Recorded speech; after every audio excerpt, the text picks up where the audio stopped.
বান্দা মনে করে খরচ করলাম তো শেষ শেষ হয়ে গেল, বান্দা মনে করে দিয়ে দিলাম তো পকেট খালি হয়ে গেল, আর পাবো না। বান্দা মনে করে এ দেওয়ার দ্বারা আমার কি লাভ, আমার কি কল্যাণ, আমি কি পাবো, তাকে তো দিয়ে দিলাম, মাগনা নিয়ে গেল, কোনো কষ্ট করতে হয় নাই, আমার কষ্ট অর্জিত সম্পদ আমি তাকে দিয়ে দিলাম, কি পাবো?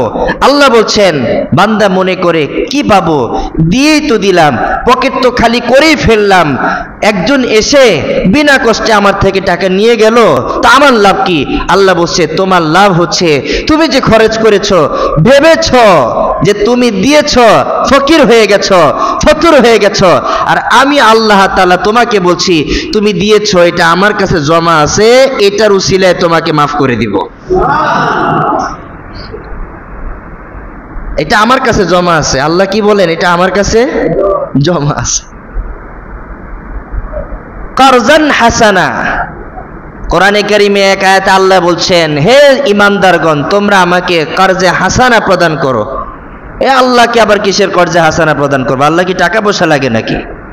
আল্লাহ বলছে যে তোমরা আমাকে ঋণ দাও, তোমরা আমাকে ধার দাও। আল্লাহর আবার কিসের ঋণের দরকার, কিসের ধার দরকার? আল্লাহর আবার কিসের কর্জে হাসানা? না না, আল্লাহ বুঝাতে চাইলেন যে তোমরা আমাকে কর্জে হাসানা প্রদান করো।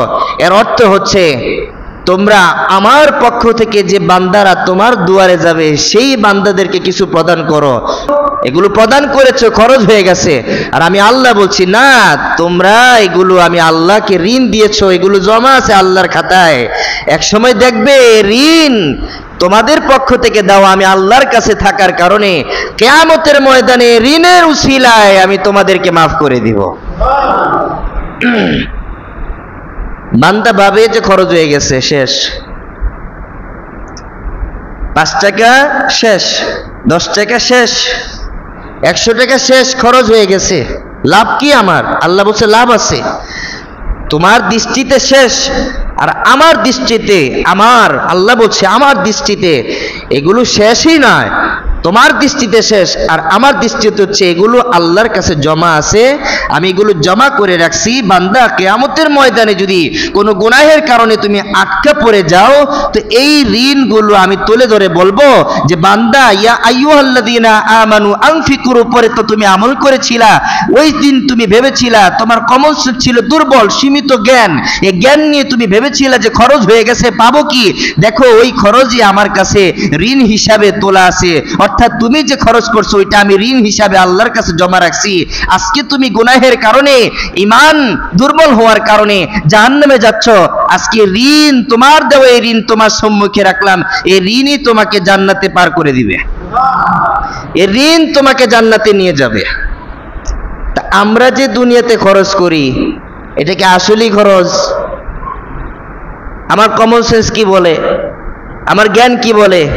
আমার জ্ঞান বলে আসলেই খরচ। আর আল্লাহর জ্ঞান কি বলে? এটা খরচ না, এটা তুমি আমার কাছে জমা রাখছো, এটা আখিরাতের কামাই। সুবহানাল্লাহ।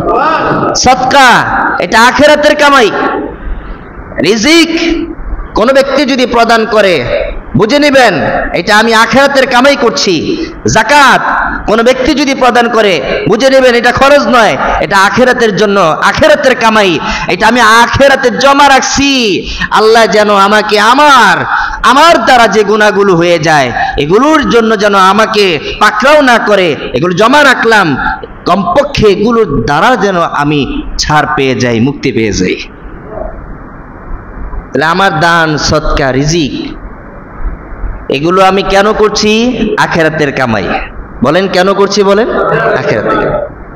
এটা যে আখিরাতের কামাই, চলেন আমরা পরের স্টেপে আলোচনা করি। আল্লাহ বলছেন আনফিকু মিম্মা রাযাকনাকুম মিন ক্বাবলি আন ইয়াতিয়া ইয়াউমুল লা বাইউ ফীহি ওয়ালা কুল্লাতু ওয়ালা শাফাআ ওয়াল কাফিরুনা হুমুজ যালিমুন।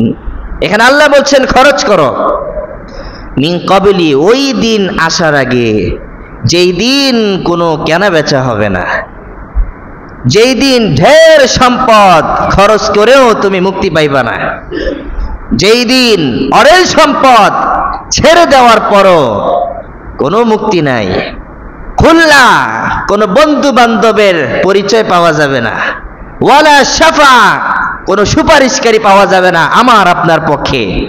তো সেই দিন তোমার এই দান তোমার কাজে আসবে। সুবহানাল্লাহ বলতেন না? এই যে পরের স্টেপে আল্লাহ আয়াত নাজিল করলেন, আয়াতে জানাই দিলেন যে এই দানটা আখিরাতের কামাই। এই দানটা কিসের কামাই? কোন আখিরাতের কথা বলছে? কিয়ামতের কথা বলছে, যেই দিন কোনো বেচা কামে কাজে আসবে না, কোনো সদকা কাজে আসবে না। কি বলেন, আখিরাতে সদকা করে কোন লাভ আছে নি?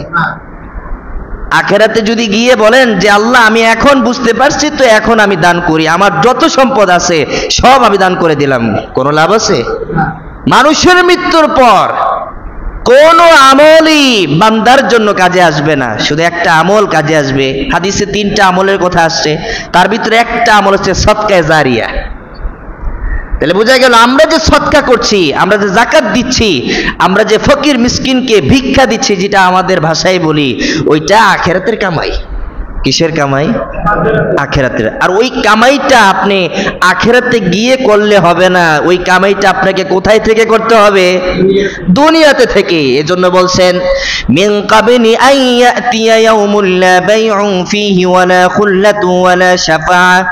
তুমি ভেবেছো আখিরাতে তুমি কামাই করবা, আখিরাতে কেনা বেচা করবা, চিন্তা করেছো দুনিয়াতে দান করে, দান না করে মুক্তি পেয়ে যাইবা। আল্লাহ যদি পাকড়াও করে তাহলে আখিরাতে সব সম্পদ দান করে দিবা, তারপর মুক্তি পেয়ে যাইবা।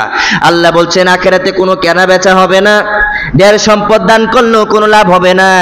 খুল্লাতুন, কোনো বন্ধুর কাছে যদি সাহায্য চাও, সে বন্ধু তোমাকে চিনবে না, বন্ধু বন্ধুকে চিনবে না, বন্ধু বান্ধবকে চিনবে না, কেউ কারো কাজে আসবে না, কেউ কাউকে চিনবে না। বন্ধু বন্ধুর কাছে যাবে, বন্ধু আমাকে সাহায্য করো, আমাকে হেল্প করো, আমাকে সহায়তা করো, আমি জাহান্নামের দিকে যাচ্ছি, দান করি নাই। তুমি যে দুনিয়াতে দান করছো, তোমার দানের একটা অংশ আমাকে দাও, একটা সওয়াব আমাকে দাও, একটা আখিরাতের কামাই তুমি আমাকে দাও, একটা অংশ দাও। বন্ধু আমি দুনিয়াতে মাল খরচ করতে পারিনি, আমি তো বুঝি নাই, আখিরাতে ঠেকে গেছি। বন্ধু বন্ধু তোমাকে আমি বন্ধু মনে কইরা তোমারে কত টাকা দিছি, তোমার হুন্ডা লাগবে, তোমার বাপ মা টাকা দেয় না, আমি তোমারে টাকা দিছি। বন্ধু বন্ধু আমি তোমাকে বিয়ে পড়াইছি আমার টাকা দিয়ে, তোমার বিয়ের দিন আমি উকিল ছিলাম, আমি সাক্ষী ছিলাম। বন্ধু বন্ধু আমার বাপ মাকে আমি কাপড় চোপড় কিনা দেই নাই, তোমার নিয়ে দিব্যি ঘুরতে গেছি। বান্ধবীকে বলবে, বান্ধবী তুমি তো খরচ করছো, একটা নেকি আমাকে দাও, তোমারে কত কিছু কিনে দিছি না, বিয়ের আগে কত কিছু তোমার সাথে আমার মানে আদান প্রদান হয়েছে, বান্ধবী আমাকে কিছু দাও, হেল্প করো। ওয়ালা খুল্লা, লা খুল্লা, আল্লাহ বলছে কোনো কাজে আসবে না। লা খুল্লা, বন্ধু বান্ধব আসসালামু আলাইকুম, তোমার চিনি না, বন্ধু বান্ধব বলবে আসসালামু আলাইকুম, আমি তোমাকে চিনি না। আমার আপনার বন্ধু বান্ধব সগীর আলী আর কাবির আলী, দুই বন্ধু। সগীর আলী কাবির আলীকে চিনবে না, কাবির আলী সগীর আলীকে চিনবে না। সব কিছু করে দিছে বন্ধুর জন্য, বন্ধুর জন্য জান প্রাণ উজাড় করে দিছে, বান্ধবীর জন্য জান প্রাণ উজাড় করে দিয়েছে, কিন্তু বান্ধবী তো আখিরাত কামাই করে ফেলছে, আর তুমি বান্ধবীর মন পাওয়ার জন্য বান্ধবীর জন্য সব করে দিছো। আজকে বান্ধবী যাচ্ছে জান্নাতে, তুমি যাচ্ছ জাহান্নামে। বান্ধবীর কাছে চাও, আল্লাহ বলছে বান্ধবীও তোমাকে দিবে না, সব পলায়ন করতে থাকবে, সালাম জানাবে, বলবে নিজের রাস্তা মাপো। এখানে কেউ কারো আপন নয়। তাহলে বোঝা গেল আমরা যে রিজিক প্রদান করছি, আমরা যে যাকাত দিচ্ছি, সদকা দিচ্ছি, এটা কি আখিরাতে দিলে হবে? কথা বলেন না কেন? আখিরাতে দিলে হবে? আখিরাতে দান করলে আমার কোনো কাজে আসবে না? এটা দুনিয়াতে থেকেই করতে হবে, দুনিয়াতে থেকেই করতে হবে। এই আয়াত দুনিয়াদারি ব্যক্তিদের জন্য, দুনিয়ার ইমানদারদের জন্য। মিন কাবলি, ওই দিন আসার পূর্বে তোমরা দান করো। কোন দিন? যেই দিন আখিরাতের শেষ বিচার কার্যের দিন হবে, যেখানে চূড়ান্ত ফয়সালা গ্রহণ করা হবে, সেই দিন আসার আগেই দান করো। তাহলে বোঝা গেল এই দানের সম্পর্ক, রিজিকের সম্পর্ক, সদকার সম্পর্ক, যাকাতের সম্পর্ক আখিরাতের সাথে নয়, দুনিয়ার সাথে সম্পৃক্ত। দুনিয়া থেকেও যদি এগুলো প্রদান করে সেটা আখিরাতের কামাই হয়। এরপর আল্লাহ বলছেন ওয়ালা শাফাআহ, কোন সুপারিশ গ্রহণ করা হবে না। কোন সুপারিশ? কোন সুপারিশ বলতে নবী আলাইহিস সালাতু ওয়াস সালাম হাদিসের মধ্যে উল্লেখ করেছেন, আল্লাহ তাআলা আমাকে সর্বপ্রথম সুপারিশ প্রদান করার জন্য বা আল্লাহ তাআলা আমাকে শাফায়াত করার জন্য অনুমতি প্রদান করবেন। আমি সর্বপ্রথম শাফায়াত করব, কিন্তু এটা তখন হবে যখন আল্লাহ আমাকে অনুমতি দিবেন। অনুমতি ছাড়া আমি কারো ব্যাপারে শাফায়াত করতে পারবো না। কে বলছেন? আল্লাহর নবী বলছেন।